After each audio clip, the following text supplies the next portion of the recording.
안녕하세요. 이번 영상은 메일로 어떤 분이 이 화면에 보이는 자동차 모델링을 보내주시고 그 모델링에 대한 조언이 필요한 부분을 해달라고 요청이 왔습니다. 그 부분에 대해서 조금 해보도록 할게요.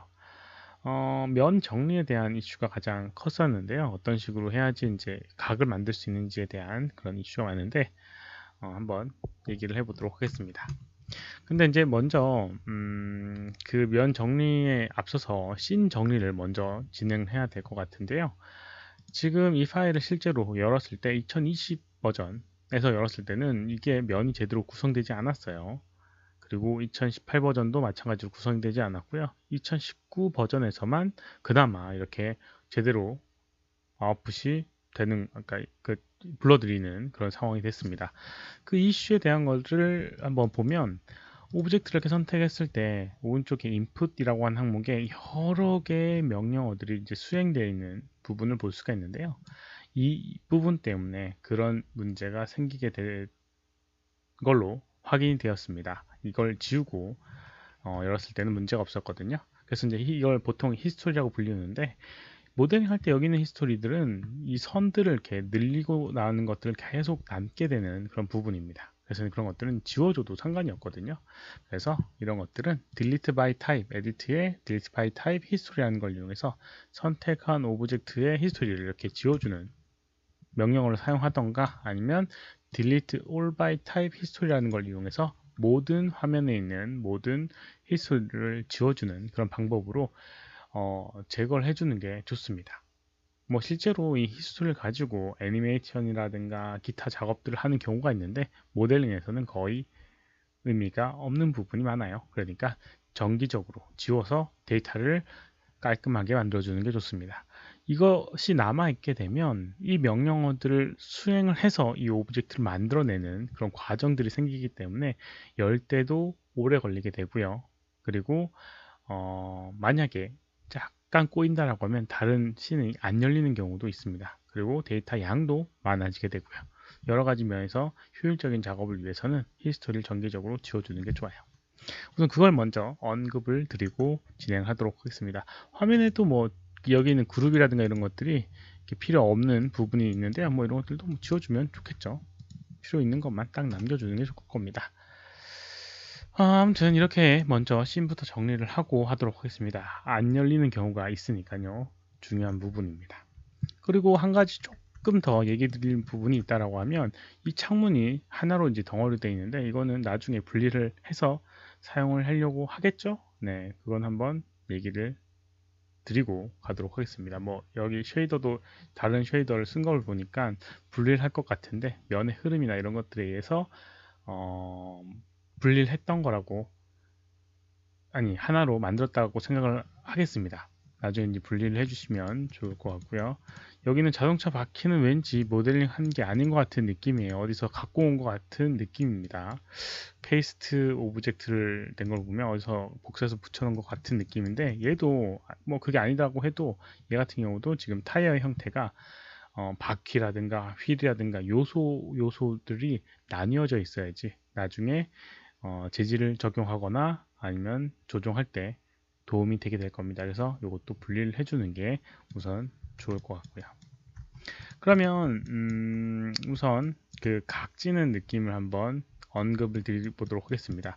뭐 어떤 부분이 약간 이슈가 될 부분이 있느냐면 삼각형으로 구성되어 있는 것들이 이렇게 스무스라고 하는 작업이나 아니면 3번 모드를 했을 때 약간 면이 찌그러지는 그런 부분이 좀 이슈가 있습니다. 여기 면의 흐름이라든가 이런 것들이 약간 이런 찌그러짐이 생기는 게 별로 마음에 안 들어서 그 부분을 어떻게 처리할 것이냐에 대한 그런 질문이라고 생각됩니다.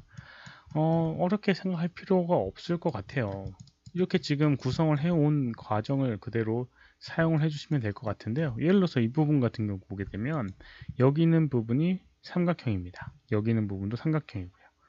여기 있는 것들을 그냥 여기 있는 엣지를 지워주고요. 그 다음에 이렇게 찍어서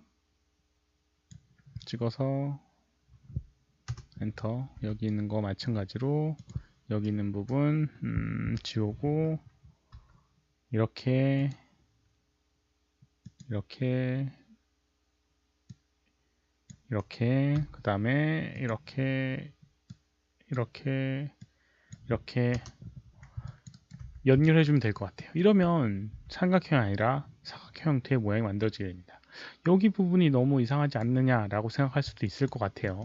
만약에 이게 이제 이 부분 같은 경우는 하나로 돼야 되는데, 이럴 때는 여기 있는 엣지 선택을 하고요. 명령어가 이런 게 있습니다. 칼랩스라고 하는 명령어가 있는데요. 에디트 메쉬에 칼랩스라고 하는 걸 하게 되면 이렇게 하나의 점으로 합쳐지게 됩니다. 아무튼 이렇게 되면 여기 부분이 좀 너무 겹쳐져 있지 않느냐라고 생각할 수도 있는데, 나중에 이 모델링은 스무스라고 하는 과정을 거쳐서 이렇게 만들어지게 될 겁니다. 그 과정에서 어차피 선들이 많이 늘어나게 돼요. 근데 이제 이 면의 흐름이라든가 이런 것들을 그렇게 문제 없이 만들게 된다라고 하면, 그런 이 면의 흐름이 깨지지 않은 그런 상태가 되게 될 겁니다. 그러니까 그거를 우선 생각을 하시고 만드셔야 될 겁니다. 그래서 최대한 삼각형을 안 만들고 만드는 방법은 이렇게 계속 연장해서 끝으로 정리해 주는 거예요. 여기도 마찬가지로 면의 흐름을 여기서 끝내는 게 아니고요. 이렇게 끝내는 게 아니고 스피드 툴을 이용해서 이렇게 찍어주고 이렇게 계속 흘러가는 거죠. 이런 식으로 뭐 이런 데는 여기 이렇게 연결해서 여기 있는 것을 이렇게 지워주시면 되겠죠. 여기 같은 경우가 또 오각형이 되긴 했는데, 이 부분도 마찬가지로 계속 면을 추가해 나가면서 흐름에 맞춰주는 작업들을 진행을 해주면 될 것 같고요. 그런 방법을 이용해서 이제 진행을 해주시면 됩니다. 네, 뭐 잘 되고 있는 부분이 있어요. 그러니까 뭐 크게 뭐 이미 이제 그렇게 진행했던 부분들도 여러 부분 보이게 되고요. 근데 이제 주의하실 점은 많게 이렇게 면이 많아지기 전에 어느 정도 이제 정리를 해 나가야 되는 부분이 있습니다. 이런 부분 같은 경우 보게 되면 원 만들 때 이 형태의 원을 그대로 이제 만들기 위해서 이런 식으로 이제 엣지들을 조금 필요 이상으로 만들어 놓은 부분이 있는데요. 아까 연전에도 얘기했다시피 이 부분을 지우고 여기는 버텍스 지우고 이런 상태가 돼도 나중에 이 스무스를 이용해서 만들게 되면 둥근 형태가 만들어지게 돼요. 그러니까 굳이 그걸 형태를 잡는다고 더 추가적으로 안 해도 큰 문제가 없을 것 같습니다. 그런 부분들이 있어요. 그럼 이제 뭐 앞부분 같은 경우 만약에 약간 날카로운 그런 부분을 만들고 싶다라고 하면 여기는 이제 페이스를 선택을 해줍니다. 이렇게. 그리고 익스트루드를 이용합니다. 익스트루드. 그리고 안쪽으로 이렇게 밀어놔줘요. 그러면 우선 이런 형태의 모양이 만들어지게 됩니다. 여기 같은 경우는 지금 면의 두께감이 있어서 이렇게 나오게 되는데, 이렇게 이제 만들어지게 되고요. 이거를 각지게 좀 더 각진 형태의 모양, 왜 컨트롤 Z가 안 되지? 좀 더 각진 형태의 모양을 만들고 싶다라고 생각할 수도 있을 거예요. 그럴 때는 이렇게 만들어주고요. 스케일 툴링에서 작게 스케일을 링을 해줍니다. 여기 뭐지? 여기 왜 끝부분이 메쉬가 있지? 그리고 다시 한번 익스트루드를 해서 안쪽으로 이렇게 밀어놔주는 방법이고요. 한 번 더 익스트루드를 해서 살짝 안쪽으로 하게 되면 이 엣지들이 겹쳐져서 이런 각을 만들어주게 됩니다. 이렇게요. 잠깐만요. 여기 엣지들이 더 하나 더 있는 것 같은 느낌이지? 응?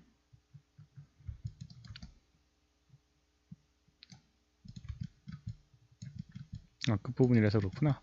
네, 아무튼 이런 식으로 해주게 되면 됩니다.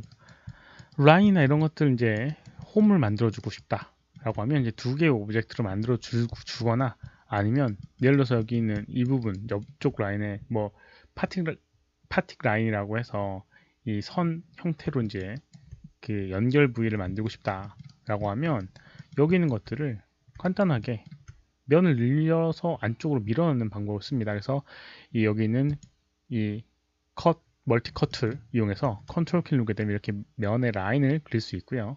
이런 식으로요. 그래서 내가 원하는 부분, 예를 들어서 이런 라인을 여기에 그리고 싶다. 여기에 이제 파팅 라인 만들고 싶다라고 하면 이렇게 여러 개를 찍어줍니다. 찍어주고요. 여기 있는 이 부분만 선택해서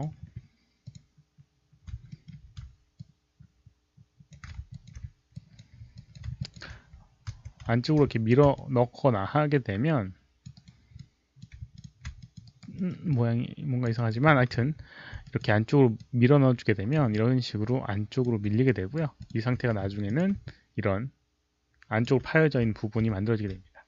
좀 더 각을 만들고 싶다라고 하면 여기다가 이렇게만 하는 게 아니고요. 이렇게 다시 한번 이런 식으로 이 경계를 최대한 겹쳐주게끔 만들어주는 방법을 쓰고요. 그것도 좀 더 각진 형태의 모양으로 만들고 싶다라고 하면 멀티컷 툴 역시나 이용해서 이 부분에 엣지들을 라인들을 이렇게 추가를 해줍니다. 이렇게 그리고 이제 스무스를 주게 되면 각진 형태의 모양을 이렇게 유지를 하면서 모양이 만들어지게 되는 거죠. 이런 방법을 사용합니다. 삼각형 형태의 모양 없이 사각형의 흐름을 이용한다라고 하면 끝쪽으로 이제 모여지는 그런 것들을 최대한 이용하게 되고요. 이렇게 이제 각진 형태의 모양을 만들기 위해서는 이렇게 겹쳐지는 것들을 이용합니다. 위쪽 같은 경우는 지금 위쪽의 면의 흐름이나 이런 것들이 제대로 구성이 안 된 상태에서 제가 해서 그렇게 되고요. 실제로라면 위쪽으로 계속 올라가서 마무리가 되어야 되겠죠. 그런 것들을 최대한 이용을 하셔야 합니다. 삼각형이 있어도 크게 문제가 되지 않는 경우도 있는데요. 면의 흐름이나 이런 것들을 위해서라고 하면 최대한 없는 게 도움이 되게 되겠고요. 아까 언급했던 것처럼 나중에는 스무스를 이용해서 면의 이런 면과 선이 계속 늘어나게 될 겁니다. 그래서 이걸 늘리는 거에 너무 부담을 안 가지셔도 될 것 같습니다. 물론 성급하게 선을 늘려나가게 되면 그거 자체가 또 에디팅 하는데 어려움이 들게 되고요. 그 다음에 면의 흐름이 매끄럽지 않게 되는 경우가 많으니까요. 그런 것들은 주의를 하시기 바라고요. 이번 영상은 여기까지입니다. 더 질문 있으시면 오른쪽 아래 메일 주소로 메일 보내주시거나 댓글 남겨주시면 최대한 답변해 드리도록 하겠고요. 도움이 됐다면 좋아요, 필요하시면 구독하기 눌러주시면 감사하겠고요. 시청해주셔서 감사합니다. 수고하셨습니다.